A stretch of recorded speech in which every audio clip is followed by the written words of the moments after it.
అంశాలు డైవర్ట్ చేసి ఇలా 30 నెలలు అయింది.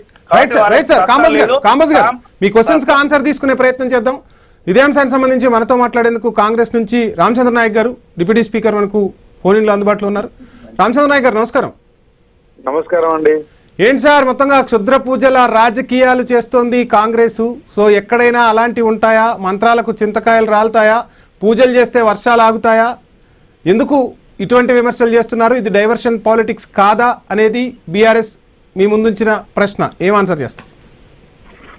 ఇప్పుడు మా పిసిసి అధ్యక్షులు మహేష్ కుమార్ గౌడ్ గారు ఆధారాలతో సహా నేను నిరూపిస్తానని అంటున్నాడంటే, ఛాలెంజ్ చేస్తున్నాడంటే మరి ఖచ్చితంగా ఏదో జరిగి ఉంటది అనేది ఇప్పుడు తెలంగాణ ప్రజలు ఆలోచిస్తా ఉన్నారు.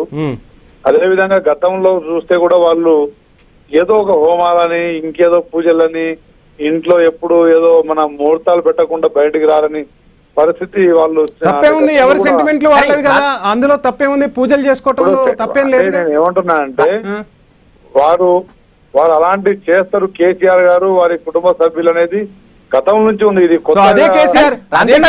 అదే కేసీఆర్ బయటకు వచ్చేటప్పుడు ముస్లింలకు సంబంధించిన ఒక ఇది కూడా ధరిస్తారు కదా, ఒక కంకణాన్ని కూడా ధరిస్తారు కదా. రామచంద్ర గారు నాదొక ప్రశ్న అండి. ఫ్యూచర్ సిటీలో రేవంత్ రెడ్డి గారు కూడా అర్ధరాత్రి 2 గంటల సమయంలో పూజలు చేసి ఆ గృహ ప్రవేశం చేశారు. దానికి కూడా క్షుద్ర పూజ అనుకోవచ్చు అని బీఆర్ఎస్ పార్టీ నేతలు చేస్తున్న వ్యాఖ్య, దీనికి ఏం సమాధానం? ఇప్పుడు మీరు అడిగిన దాంట్లోనే సమస్య అంటే మీరు క్వశ్చన్ లోనే ప్రశ్నలోనే జవాబు ఉంది. గృహ ఎవరు ఖండించరు, ఎవరు దాన్ని శుద్ధ పూజ అని ఎవరు చెప్పరండి. గుళ్ళో చేసిన దానికి గృహాల్లో చేసిన దాన్ని ఎవరు కాదనరు. ఎక్కడనో ఫామ్ హౌస్ లో ఎక్కడో ఇంకేదో అడవులో చేస్తే దానికి శుద్ధ పూజ అంటారు.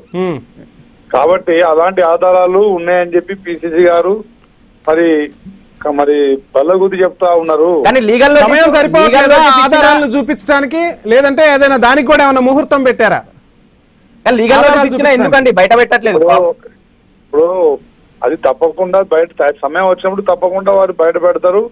దాన్ని కూడా వారు వివరించి మొత్తం చెప్పడానికి రెడీగా ఉన్నారు. కానీ ఏదేమైనా గత 2.5 సంవత్సరాల్లో ప్రతి అభివృద్ధి పనిని అడ్డుకోవడానికి అయితే వాళ్ళు ప్రయత్నం చేస్తున్నది తెలంగాణ ప్రజలు చూస్తూనే ఉన్నారు. వాళ్ళు అభివృద్ధి చేయలేదు, పైపెచ్చు అభివృద్ధి చేస్తుంటే ఓర్వలేని తనం అయితే తెలంగాణ ప్రజలు గమనిస్తున్నారు కదా. ఆ ఓర్వలేని తనంతోనే ఇలాంటి మరి జరిగి ఉంటదని కూడా తెలంగాణ ప్రజలు ఈ రోజు అనుకునే పరిస్థితికి మరి టీఆర్ఎస్ నాయకులు వారి ప్రవర్తన కనబడతాం. మంత్రాలతో వర్షాలను ఆపే శక్తి ఉందని రామచంద్ర నాయక్ పర్సనల్ గా నమ్ముతున్నారా? ఇప్పుడు ఒకటండి, మంచి ఉందన్నప్పుడు చెడు కూడా శక్తులు ఉంటాయి. మంచి శక్తులు ఉంటాయి, చెడు శక్తులు ఉంటాయి. తెలంగాణ వరకు ఓకే, ఆంధ్రప్రదేశ్ లోను పక్కన రాష్ట్రాల్లోనూ వర్షాలు పడట్లేదు. మరి ఈ ప్రభావం, ఈ మంత్ర ప్రభావం ఆ రాష్ట్రాల మీద కూడా ఉందనుకోవచ్చా? మన పురాణాలను చూస్తే మంచి చేసే యజ్ఞాలు జరిగినాయి, అదే విధంగా రాక్షసులు చేసిన యజ్ఞాలు మన యాగాలు కూడా ఉన్నాయి. కాబట్టి దాన్ని నేను సైంటిఫిక్ గా బీయింగ్ డాక్టర్ గా దాని గురించి పెద్దగా నేను నమ్మను. నేను వ్యక్తిగతంగా నేను నమ్మను, కానీ వారు నమ్ముతారు, కేసీఆర్ కుటుంబం నమ్ముతుంది అనేది కదా. రామచంద్ర గారు నమ్మను అంటూనే ఒక సందేశాన్ని ఇస్తున్నారు కదా ఇందాక. నేనేమంటున్నా, నేను ఈ శక్తుల్ని దైవాల్ని ఇవన్నీ నేను పెద్దగా నేను డాక్టర్ అయి ఉండి నేను మనిషి శక్తిని నమ్ముకుంటా తప్ప. కానీ మీ కేసీఆర్ గారి కుటుంబం ఆయన ఇంట్లోనే ఒక మరి గురువును ఉంచుకుంటాడు. ఆ గురువు చెప్పినప్పుడే ఆయన బయటకు వస్తాడు చేతికి కంగణం కట్టుకొని జనాకర్షణ కోసం అని. సరే అవన్నీ జరిగినాయి అనుకుందాం. అధికారాన్ని కోల్పోవాలని ఎవరు అనుకోరు కదా. మరి అధికారాన్ని కోల్పోయిందిగా బీఆర్ఎస్. మీరు అన్నట్టు ప్రతి ముహూర్తాన్ని చేసుకున్నారు. కేసీఆర్ గారు స్వయంగా వారు అధికారానికి దూరం ఉండాలి, ఒక 5 సంవత్సరాలు రెస్ట్ తీసుకోవాలని వారు బయటికి పోయారు. కేసీఆర్ అధికారానికి దూరం కావాలి అనుకోవటం వల్ల కాంగ్రెస్ అధికారంలోకి వచ్చిందని చెప్పే ప్రయత్నమా? కాంగ్రెస్ గెలుపు కాదా ఇది? పేపర్ లీక్, ఇప్పుడు పేపర్ మీద పేపర్ లీకేజీలు కేసీఆర్ అధికట్టలేడా అండి, కంట్రోల్ చేయలేడా అండి?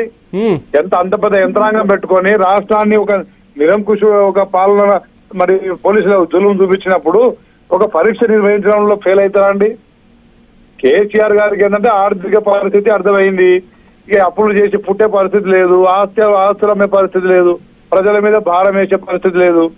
వాళ్ళ కేబినెట్ మంత్రులందరూ మరి మన అభ్యర్థుల్ని మారుస్తే కొన్ని సీట్లు అని చెప్పేసి వాళ్ళు మొత్తుకున్నా గానీ ఆయనకు అభ్యర్థులను కూడా మార్చలే.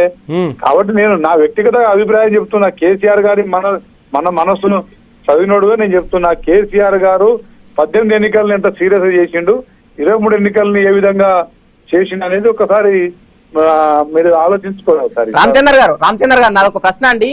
జెన్జీ ఉద్యమాలు జరుగుతున్న సందర్భంలో ఒకవైపు కాంగ్రెస్ అధికార పార్టీ టీపీసీసీ అధ్యక్షుడుగా ఉన్న మహేష్ కుమార్ గౌడ్ కావచ్చు, అటు విప్పుగా ఉన్న అద్దంకి దయాకర్ గారు ఇట్లాంటి వ్యాఖ్యలు వేయడం సరైన పద్ధతి అంటారా? జనాలు ఒకవైపు మూఢనమ్మకాలు నమ్మకూడదు, మూఢనమ్మకాలు లేవు అని ప్రభుత్వాలే మూవ్మెంట్ తీసుకెళ్తున్న సందర్భంలో అధికార పార్టీ చేస్తున్న వ్యాఖ్యలు ఏ విధంగా ఎఫెక్ట్ చూస్తే ప్రజల వైపు?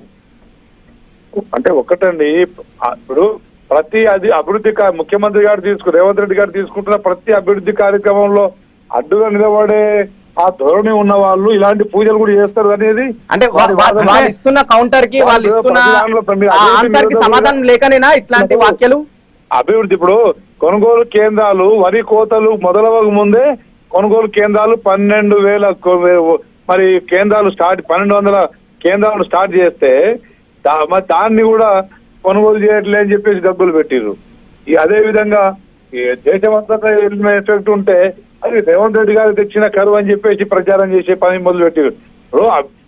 ఏదైనా మీకు కూడా ఏమంటారు పాజిటివ్ ఆలోచన లేకుండా ఆ సంకుచిత ఆలోచన ఎందుకు వస్తున్నాయండి? ఎవరికి వస్తున్నాయి సార్? మంత్రాలకు చింతకాయలు రాలవు అనేది మీరు చెప్తున్నారు, నేను చెప్తున్నాను. సో ఎవరో ఏదో అన్నంత మాత్రాన మన అభివృద్ధి ఆగుతుందా? ప్రజలు చూడరా? మనం చేసే పనులను అడ్డుకుంటుంటే ప్రజాక్షేత్రంలో చర్చ జరగదా? ఈ అంశాల గురించి మాట్లాడదాం. మాట్లాడే ముందు అజెండాలో షార్ట్ బ్రేక్ తీసుకుందాం. Stay tune.